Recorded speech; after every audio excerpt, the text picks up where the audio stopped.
Miei prodi camminatori, qui è Nico, il capitano dei camminatori cretini, e oggi vi parlerò di tutto quello che c'è da sapere su uno dei percorsi più belli, secondo me, che abbiamo in Italia, il Sentiero dello Spirito del Parco Nazionale della Maiella.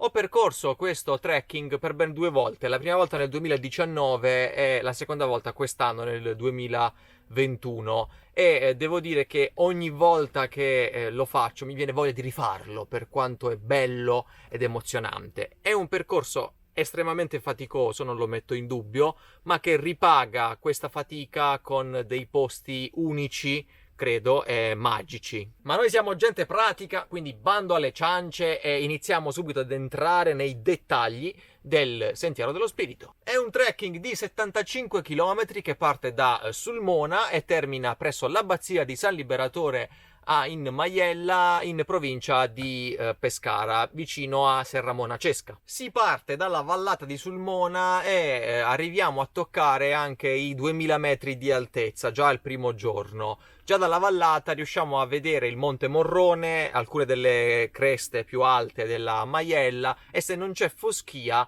in lontananza ci appare anche il meraviglioso Gran Sasso. Il percorso nasce dall'idea di ripercorrere le orme di Papa Celestino V, che compì proprio su queste montagne il suo percorso di fede, e di unire anche gli 8-9 eremi benedettini, alcuni dei quali sono abbandonati, altri ancora in uso, presenti nella zona. Molti di questi eremi sono raggiungibili solo ed esclusivamente a piedi. La suddivisione ufficiale è di 4 tappe, la difficoltà del tracciato è escursionisti esperti, solo l'ultima tappa è escursionistica, per un dislivello totale di 4.753 metri in salita e 4.750 metri in discesa. Tocchiamo un'altitudine massima di 2.061 metri, mentre una minima di 345. Il percorso è ben tracciato, molti sforzi sono stati fatti sotto questo punto di vista negli ultimi anni, perché nel 2019 vi assicuro che la situazione era molto ma molto diversa.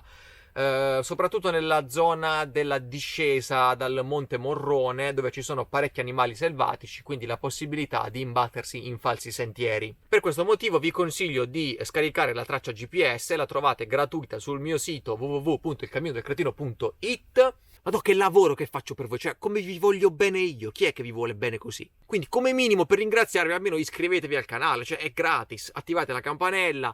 Se proprio mi volete bene, abbonatevi al canale oppure comprate il mio libro, Il cammino del cretino, che è pure bello, almeno quello dicono quelli che l'hanno letto, poi io so di parte. La vera difficoltà di questo percorso la fa sicuramente il dislivello che ogni giorno dobbiamo andare ad affrontare. È presente soltanto un tratto esposto, ma è aggirabile e ve ne parlerò nel capitolo tappe. Quindi, per fare il Sentiero dello Spirito non basta solo lo spirito, dovrete essere un minimo in forma, perché il percorso è breve, sono solo 75 km, ma lo sforzo è intenso e continuo. Però vi assicuro che tornerete a casa che sarete in forma come dei bronzi di Riace. Assolutamente necessarie scarpe da trekking o da trail running. Vi servirà anche un tappetino per dormire la notte con una resistenza intermedia e un sacco a pelo che sia tarato con una temperatura comfort intorno agli 0 gradi. Se non avete idea di quello di cui io stia parlando,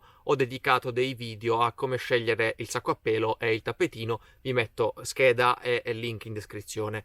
Andate a recuperarvelo. A parte la prima tappa, non superiamo mai i 2000 metri di altezza, quindi evitando i periodi in cui ha nevicato abbondantemente, direi che questo percorso è fattibile più o meno per tutto il resto dell'anno. Secondo me i periodi migliori sono da aprile ad ottobre, come diciamo per tutti i cammini. Anche in estate inoltrata si può fare tranquillamente, perché ci manteniamo sempre ad un'altezza tra i 1000 e i 2000 metri per la maggior parte del tempo, quindi starete anche abbastanza freschi in pieno agosto. Mi raccomando, anche se partite a giugno, luglio o ad agosto, controllate sempre le previsioni meteo, perché in posti come quelli non si scherza. Siate pronti a rimandare la partenza tranquillamente se il tempo non lo permette. Per arrivare a Sulmona c'è un comodissimo regionale che parte da Pescara. Se invece arrivate dall'altra parte, cioè da Roma, parte un bus da Roma Tiburtina. Vi consiglio di prendere un alloggio il più vicino possibile al punto di partenza del percorso, perché in alternativa, se prendeste un B&B in centro, dovreste aggiungere altri 5 km poi per raggiungere il punto di inizio, e la prima tappa è già bella impegnativa così, non andiamo a complicarci la vita. Per tornare indietro invece, dall'abbazia di San Liberatore dovrete percorrere un tratto di strada asfaltata che vi porterà a Serra Monacesca e prendere un bus che vi riporterà in città, cioè quindi in direzione Pescara. Uno solo è il bus che passa, cioè proprio non vi potete sbagliare. Capitolo tappe. Ok, qua mi dovete seguire attentamente perché la divisione di queste 4 tappe credo sia stata fatta da un russo o da uno stambecco, quindi vi darò delle varianti per renderle leggermente più fattibili. Intanto partiamo dalla suddivisione ufficiale. Prima tappa, si parte da Sulmona e si arriva a Caramanico Terme. Abbiamo 24 km con 1800 metri di dislivello in salita e 1620 metri di dislivello in discesa. Ehi, ma è del mestiere questo, no? Bene, se avete un minimo di dimestichezza con i dislivelli avrete capito che questa potrebbe essere la prima e anche l'ultima tappa se non la affrontate con cognizione di causa. Seconda tappa, da Caramanico Terme al rifugio Marcello Di Marco sono 15 km per 1604 metri di dislivello in salita e 406 metri di discesa. Terza tappa, dal rifugio Marcello Di Marco a Roccamorice o Macchie di Coco precisamente, abbiamo 23 km con 784 metri di salita e 1775 di discesa. Cioè è una prova di memoria sto video praticamente oggi. Da Macchie di Coco all'abbazia di San Liberatore in Maiella abbiamo 14 km per 406 metri di salita e 850 circa di discesa. Allora adesso con calma parliamo delle varianti. Allora, la prima tappa è una meravigliosa follia, cioè sono 3400 metri di dislivello in un giorno. Io l'ho fatta, però devo dire che sia la prima che la seconda volta è stata veramente una prova di forza, di volontà e fisica. Possiamo dividerla però in 2 tappe. C'è lo splendido, perché è proprio incastonato in una vallata in mezzo a delle montagne. Mi piace un sacco quel rifugio, il Giaccio della Madonna o Iaccio della Madonna, non ho mai capito come si pronuncia, che vi dà la possibilità di dormire lì perché c'è una stanza di emergenza, quindi camino, panche, qualche sedia, come il rifugio Marcello Di Marco praticamente. Quindi avete già l'attrezzatura per dormire fuori, potreste spezzare la prima tappa in 2. Dovete però portarvi dell'acqua perché nei dintorni non ci sono fonti, quindi acqua per 2 giorni. L'altra alternativa è quella di raggiungere... Scusate, ci sono ancora le zanzare, cioè siamo quasi a dicembre, ma le zanzare in Puglia continuano a spadroneggiare come Attila. A come atrocità, doppia T come terremoto e tragedia, I come ir di Dio, L come lago di sangue e A come adesso venga e ti sfascia le corna. Dicevo, l'altra alternativa è quella di raggiungere il passo San Leonardo, che si trova vicino Sulmona, dovrete arrivarci con un mezzo, e si trova già ai 1300 metri di altezza. Quindi andreste a risparmiare un po' di chilometri e soprattutto un po' di dislivello in salita. Rimane comunque una tappa impegnativa, ma la facilitiamo un po'. La seconda tappa la possiamo dividere in 2 momenti distinti. In un primo momento c'è una parte godibilissima, c'è tutta la valle dell'Orfento, camminate lungo il fiume, cioè è una ficcata pazzesca.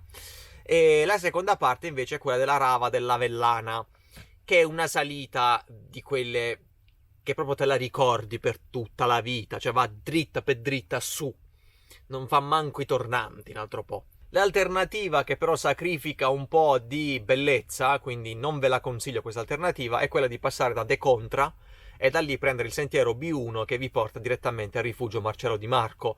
Però ripeto, questa è una deviazione alternativa che non mi piace molto. Una deviazione molto interessante invece si può fare sulla terza tappa.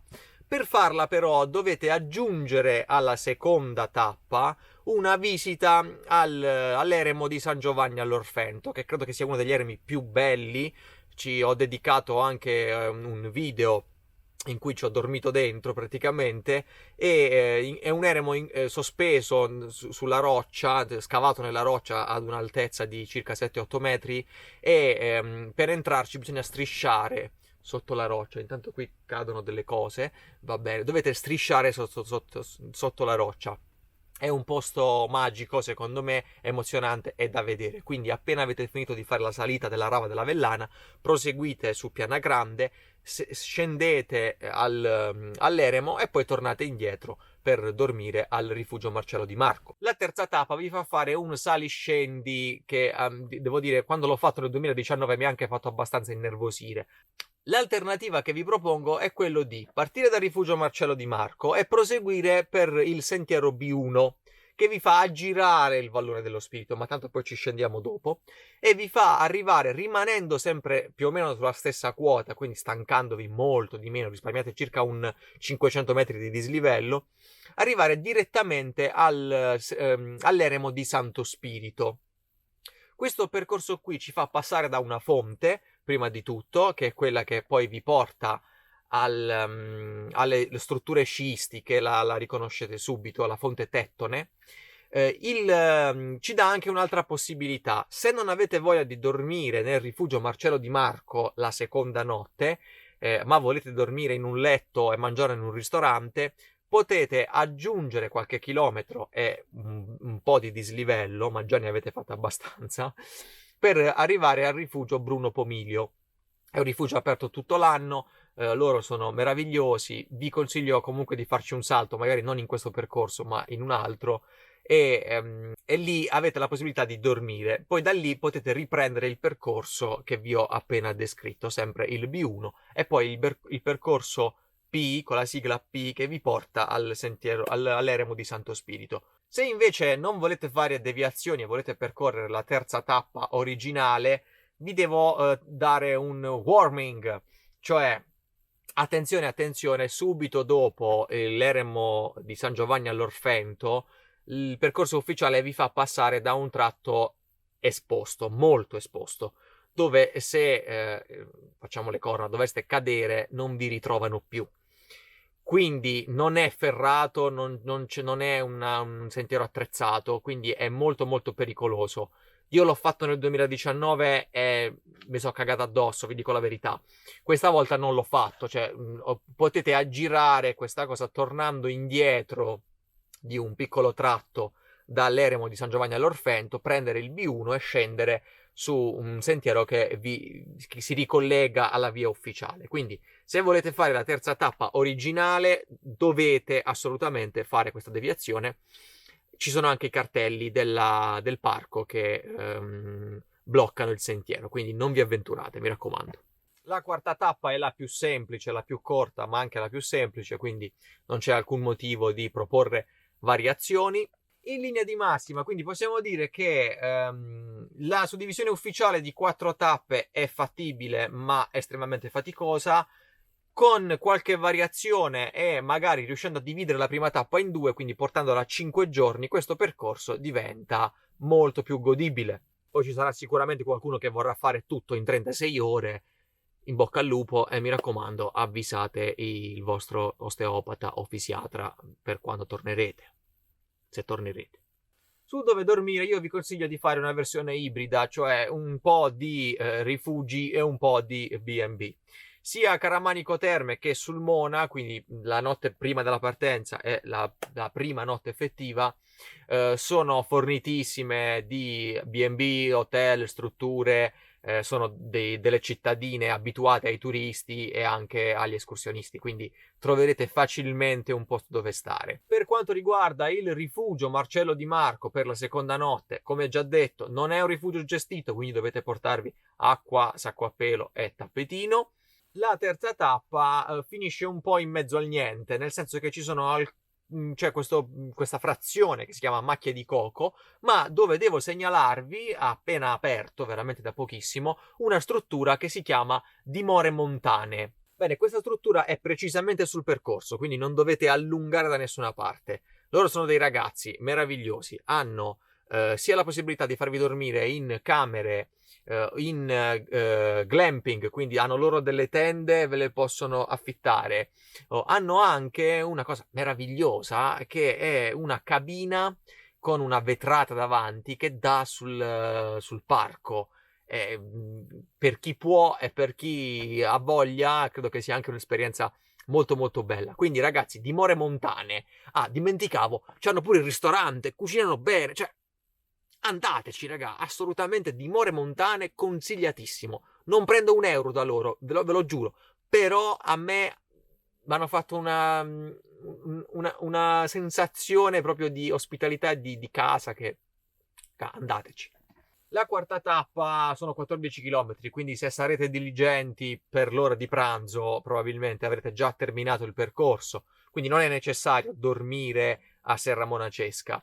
Ma se proprio volete fermarvi lì, comunque ci sono delle strutture un po' magari fuori paese, ma qualcuna ve la segno qui in descrizione. Per chi invece vuole affrontare questo percorso totalmente in tenda, allora escludendo la prima notte, quella magari a Sulmona, ci sono dei camping sia a Caramanico Terme, precisamente poco fuori, si chiama il camping Rondinella, dimore montane per quanto riguarda la terza tappa, e il Cocopelli vicino a Serra Monacesca. Vi metto sempre tutti i link in descrizione. Per coloro invece che vogliono bivaccare allegramente per tutte e 4 le giornate, potete farlo. Ricordatevi sempre di lasciare tutto pulito, di non lasciare tracce, non accendete fuochi, è vietato, portate con voi una quantità di acqua e di cibo sufficiente, ma soprattutto se avete del cibo con voi, e sicuramente ce l'avrete, ricordatevi di fare un bel sacchetto, appenderlo con una corda ad un albero in alto per evitare che durante la notte qualche animale selvatico venga attirato e quindi cerchi di entrare nella vostra tenda mentre state dormendo, che non è una bella cosa, ve l'assicuro. Per quanto riguarda il cibo, diciamo, quando passate da cittadine non avrete nessun tipo di problema.